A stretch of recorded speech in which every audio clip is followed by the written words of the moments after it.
39 na senatorial aspirants sa 35 party list groups na ang naghain ng kandidatura sa loob ng 3 araw na filing ng Certificate of Candidacy para sa eleksyon 2025. May unang balita si Sandra Aguinaldo.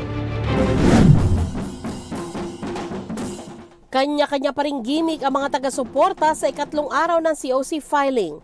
May pakain pa. Pero hanggang sa labas lang sila ulit.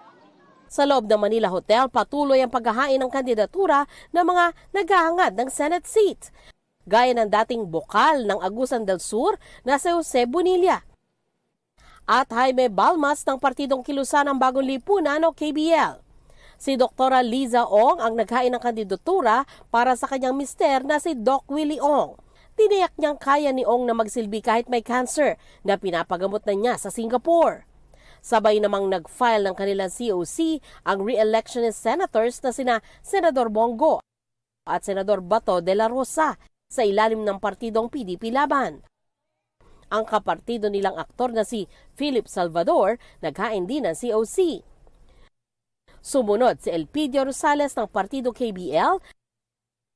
Nais naman tumakbong independent senator ni Robert Agad, dating OFW at licensed therapist. Ganon din si Khaled Casimira, nagpakilalang graduate ng Information Technology course. Si Jimmy Salapantan, nagpakilalang isang engineer at nagtrabaho sa shipping industry. Sumunod din ang independent na si Rex Noel na hindi nagpa-interview sa media. Naghain din ng COC si Ruel Pacquiao na hindi raw sigurado kung kamag-anak si boxing champ Manny Pacquiao. Siyam naman ang nadagdag sa mga nominadong party list na nagsumite ng Certificate of Nomination at Certificate of Acceptance of Nomination. 35 na ang mga party list na naghain ng kandidatura sa 3 araw ng COC filing. Ito ang unang balita. Sandra Aguinaldo para sa GMA Integrated News.